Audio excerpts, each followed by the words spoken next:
Hey, welcome back to Evil's Comics. I'm Evil Mike. I know it's been forever since we've seen each other, right? But I'm so glad you stopped by.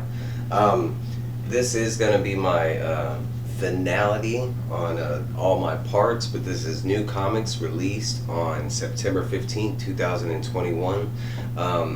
This should be part 4. Technically, I have one more comic that was on my list that I was not able to get, but it was being ordered from another LCS, being delivered to my LCS, so I should have it today, because technically it is Tuesday, new comic book day. Last week, due to the storm and some other things, everything was a little late. I do try and get this done before the new week, but stuff happens, right? I'm just glad you're here to hear these stories, right? So first up, we got Wonder Woman 779. I'm so glad I picked up this cover. Not only did I like it, but it really does fit into the main story. I have liked this, her new lasso, the entire time she has picked it up. For those of you who don't know, that are just tuning in for some reason, maybe other than just to hear a good story, right? Wonder Woman has been kind of flipping through afterlives. She was granted godhood. She didn't really want that. So in her battle during Dark Knight's death metal, fighting the Batman Who Laughs, they kind of both kind of kicked themselves out of the multiplicity and the omniplex, like the everything. And technically she is flipping in and out of the afterlives and netherworlds. We have seen her from the Norse mythology, all the way up to Ragnarok. We saw her in Olympus. We've seen her, in olden times. We've seen her in all dimensions, but she really hasn't landed where she is. At the same time, she's been chasing what looks to be a doppelganger, but she's really not. It is a old Roman god that has been assimilated into the Greek mythologies, and it is basically the god of future. It used to be a split god, a god of future and past, and basically future and past severed with each other, and now future is running amok. She goes by Janice, and Janice has come across a unique weapon called the God Scraper. It is that sickle weapon that you see, and the God Scraper is formidable. If you are cut from it, supposedly you are cut from all levels of reality. Technically, if Wonder Woman was officially slain by this blade, you would forget you even knew about Wonder Woman. It is expressed that it goes beyond us as the readers. Like, imagine if you had a Wonder Woman poster on your wall and this happens, supposedly that Wonder Woman poster would turn into some other, comic book character, because Wonder Woman would cease to exist in all memories, all knowledge, everywhere. So the weapon's pretty dangerous, right? But it had something else where she was able to cut through different multiverses as well, make little slits so she could teleport to the next land. And this is kind of where this picks up. We are in, I think this is called, you'll have to give me a second. It's called like the other, or the after, or something like that, or the never. The in-between is what it's called. And it's not exactly heaven, it's not exactly hell. It's technically a place that doesn't exist. Throughout this comic, Deadman has taken Wonder Woman, her consciousness, to this area, but this is the first time most of them are physically here, including Deadman himself. Deadman had tricked Janice into this area and was planning on trapping her, knowing that he was probably going to die himself. But once you get here physically, you are stuck here, because everything that exists in this zone or area is kind of in between things. It's like a weird void. There is a whole bunch of battling, as you can see, and we do see that Siegfried and Ratatat had made it through the portal from the last issue. There is a lot of conversation back and forth between Janice and Wonder Woman, and now Siegfried and Ratatat, explaining that what her main goal is and what she's trying to do. And basically she just wants freedom. She's trying to forge her own path, regardless of the things that she's doing to achieve the outcome. During their different talk of learning this, the lasso starts talking to Wonder Woman, and we're going to call it the lasso of fates. is what I'm going to name it. It doesn't officially have a name, but I have named it this due to the story involvement and what she is allowed to do. We have already seen that once she, lassos somebody with the lasso and they are entangled in it, she is able to basically, bend them to her will. She can say whatever she wants and they will do it regardless of what they're doing.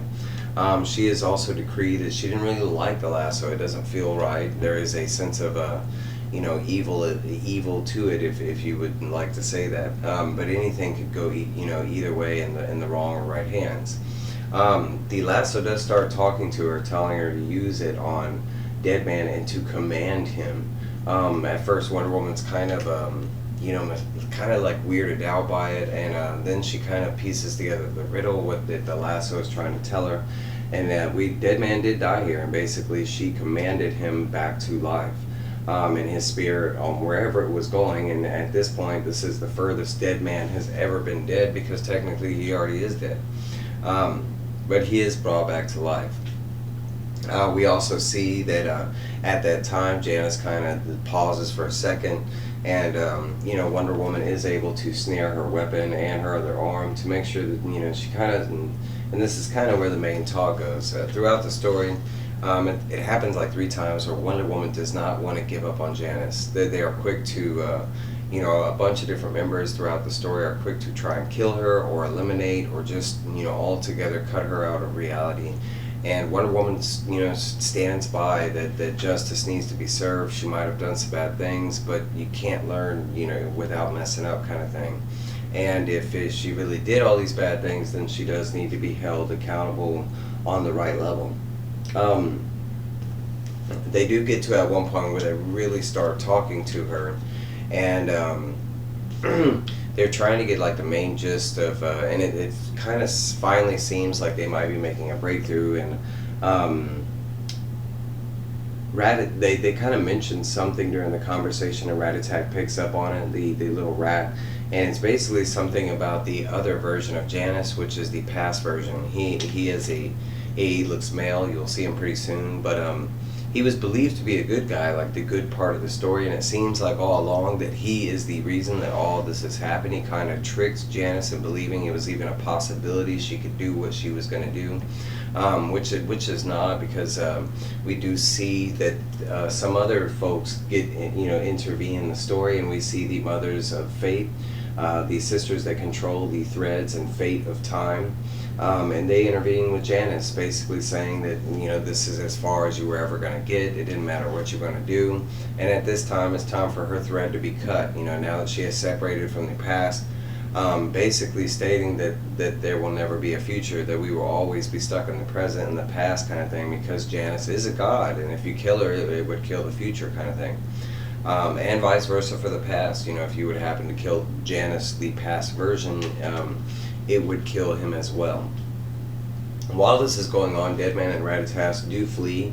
They do reveal that they had a way out that only Deadman knew about, and he does leave, and he goes and gets the gods, using a bunch of weird and obscene ways that you can contact gods like Zeus and such, but they do get in contact with them, and they come with Janice, basically, past Janice, basically tied up, and he finally kind of reveals his master plan, and they kind of see how dangerous this guy could have been if he would have went any further, because basically right here he reveals that he was waiting for everybody to get to this point for the threads of fate and the Mothers of Fate to reveal themselves, so he could basically stop time, make sure that past was the only thing that existed. He was going to kill the present and the future, and basically everybody was just going to freeze frame in time. That does not happen because he ends up talking too much, like most villains do, and Wonder Woman ends up knocking him out as soon as he's, he gets like halfway dabbling into what he was planned. Wonder Woman does not realize this, but not at first, but it does come about. But as they are talking, he does freeze time, where all the other gods and everything, and that's the reason why they didn't jump in, but they were already frozen the second they got there. It gets to a certain point, and I'll flip back, and you don't really realize it, but it does get to a certain point where all the other Olympians, the Mothers of Fate, they were all frozen. So if that lucky stride of him getting too close to Wonder Woman wouldn't have happened, something else could have gone down. So we do see that another part of the puzzle has kind of opened up, that now they need to be sewn back together. It is mentioned that the back to the Fates, where they want to cut both their lines and just get rid of Fate and Past altogether, and just have it where every day we live out a modern day, and by the end of the day we forget and start anew. Which could be a good concept too, but Wonder Woman's still not digging it. She does realize that this moment was coming, because they do realize that something they found earlier on, a needle that was left by Zeus, was left there for a reason, and same thing with the lasso. She ends up using the lasso to sew together back the gods, now it having more meaning, like the thread of fate, tying back together past and present, hence the lasso of fate. Also, as she's, kind of tying them up, she does not, command them to do anything that they would not or wouldn't do ordinarily, but she does ask them to think about the actions that they have done, kind of thing. At this moment, we do see that Zeus kind of tells Wonder Woman it's time to stop playing around, and she needs to become a god with the other, Olympians, and she basically says she's not going to do that, and it's time for her to do something different. And at this point, she is literally going to be her own creator. At that point, she takes the God Scraper and cuts into herself, basically opening up a portal to we don't know where at this moment. Wonder Woman basically disappears, and the God Scraper hits the ground. The God Scraper was meant to be taken back. I know I'm going to mispronounce his name, but Hephaestus, the god who makes all the godly weapons, like Thor's hammer, that kind of stuff. They do show that it is being taken back to the armor to be destroyed, and we do see Janice is still in prison. We do see some other events, that all the other past lives that she has went to, that some of the people will be remembered, some of the villains that she ran into will remember her, and eventually we find out that Raditus was the one telling the story all along, and his kids not believing him because it sounds too far-fetched, and Raditus saying that Wonder Woman would not let me lie about it. And that was basically the end of the issue, but we do have Diana's return hinted at the bottom, and I will hint out this is issue 779, and 780 is next, and it would be Wonder Woman's 80th anniversary. So I do believe they have something planned, and it's going to be something all new, so I'm really interested. Next up, we have a young Diana princess story, and this is continuing. And basically, this is just a flash forward story. She's been around the ages of like 8 or 10. She just revealed that there has been some kind of dark secrets in the Amazonian past, specifically with her mother, maybe killing a man that she shouldn't have, and them hiding it up. But they just show that Diana's kind of like getting past that, and she's loving the world around her, and and there is a competition that is taking place between all the Amazonian, you would say the knights or the main bodyguards or something like that, and it's a friendly competition, but more like the Greek games style at a coliseum, and she makes it here, and she chills with her mom, and her mom tells her, Diana, why aren't you down there? You could be down there with the other girls competing, and Diana's like, well, I'm not a knight yet, and her mom's saying, well, I'm granting you, and basically Diana takes out before she could even say it, and then the next thing we see is Diana, ready to compete in the games, and if I'm not mistaken, I think this is the last time the young Diana story will feature in a side story, because she will be getting her own series just titled Young Diana. So if you have any young readers at home and they are interested in the early years of Wonder Woman, I would say check that out, because so far it has not been a bad story. Both stellar art. I was so glad they went back to the original artist on both of these. This one too, and I couldn't tell you how much I was excited that they went back to the original, the artist that started it. I think so. But this is Joker number 7. I went with the Punchline variant, but we start out at Santa Prisca at I'm pretty sure it's the main prison that Bane was kind of famous from. And as you're reading it, we just see that this conversation is going between an investor and the people that currently run the property and his goons that are protecting him. And it's basically he's trying to turn Bain Santa Prisca prison into a theme park style hotel, kind of classed at supervillains, that kind of thing. Hey, when you're on the run, come stay here. It's a theme, carnival theme. We do see that this lady that is interested in buying the plot, hashes this story out, and we find quickly that she is not who she says she is, and because she kind of messes up and gets a phone call during this when she was not supposed to have a phone. But we quickly learn that she is well apt, and she kills all three guys pretty quickly, and we find out who it is, and it's Julia Pennyworth, Alfred Pennyworth's daughter. The issue cuts over to our main, meat of the story, and we're back where it left off with Commissioner Gordon in lockdown in France. If you are not caught up with the Joker is basically a story where Commissioner Gordon has been hired by somebody to hunt down and eliminate the Joker. He is, I think it's gone from Belize and it's moved around a little bit. Now they're in France, but basically the Joker is in Europe and other parts of the world. Basically taking a break away from Gotham, and we're on the hunt with Commissioner Gordon. As the story's been going, there has been some other groups that have been gotten involved. Specifically, we have learned that the group that hired Commissioner Gordon is the Court of Owls, and that's kind of where we are at the moment. So we're getting this whole rundown from this lady who has, she is an inspector that works for the French Interpol, and they brought Commissioner Gordon because Joker has framed him for a crime. Of course, Joker knows that it's not really going to stop, Commissioner Gordon. They're not going to really believe the evidence that he left behind. It's more like a stall tactic, I would say. But a lot of this is just the ongoing conversation into what, they know, the French side of it, as far as, what's going on with these supervillains. Also stating that there is like a moment where Commissioner Gordon's, well, you don't know Gotham City, and she's like, what, you think, just because France doesn't have like multicolored supervillains or heroes running around, we don't have like that stage of, of a level of evil? Or she was like, no, we just have an older evil, they just don't get as dressed up as y'all's evil does.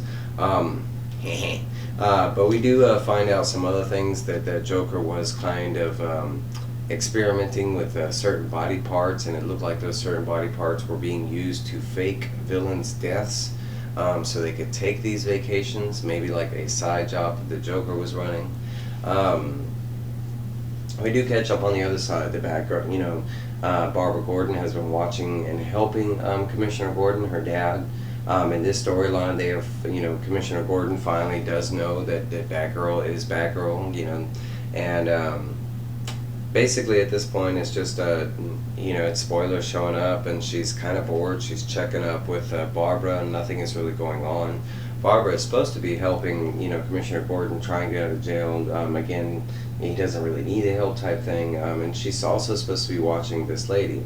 As she's watching this lady, she states, like in the conversation a couple different times, that the lady's not really doing anything. And Spoiler kind of asks, hey, when did the lady change clothes? And Barbara does notice that now she is in fancy outfit, and she's specifically staring at the camera, smiling and pointing back at Barbara. That is when the attack comes, and they finally reveal that they are part of the Court of Owls. And there is a Talon in the room with them that quickly starts to try and kill them. They had mentioned briefly that Cassandra was right around the corner, that she had just stepped out kind of out of boredom because nothing was going on. But it looks like it wasn't long enough for Cassandra to get that too far, because as soon as this guy starts, Cassandra is right there behind him. And this Talon messed with the wrong individual, because Cassandra Cain, if you don't know, is one of the top hand-to-hand experts in the world. she quickly beats the hell out of this guy. I mean, like right here, this scene was epic on how quick and how agile she is, and how quickly she basically takes him down. But we do see some other things, that this Talon is physically getting hurt, which, if you know what a Talon is, they're supposed to be like an undead zombie that doesn't feel pain. So it's weird that this one is feeling pain. They kind of hash that out and talk about it, and also kind of go after the idea that hey, these people are working for the Court of Owls, and they're the ones that hired my dad. We go back to the Commissioner Gordon and the inspector, which she has not got her name, and she does reveal her name to be Joie, some long, and I'm not going to go there, but we do reveal that she is a part of another organization. And they do kind of have terms for that organization here and a code name for her. They call it Halloween Town, and I think they title her as Halloween Lady. You have to give me a second, but it's something like that, and she basically is in control of like the comings and goings of supervillains and stuff like that when they do cross over the ocean, as far as Superman, Joker, regardless of status quo. And that's basically what her group does, and why she's called the Halloween Lady, because she's in charge of all the comings and goings of the costumed individuals. We do see that she is asking the help of Commissioner Gordon to help her try and figure out what is going on with the Joker and why he is currently in France. And we do see that Commissioner Gordon, if you've been following the comic, that he has already been in contact with a couple different people that have wanted to help him out, like one being his daughter, but another one being Bane's daughter, and of course him revealing that this lady might not like everybody that's his friends in this investigation. And that's where they leave us out, is with just vengeance standing over Halloween Lady and Commissioner Gordon.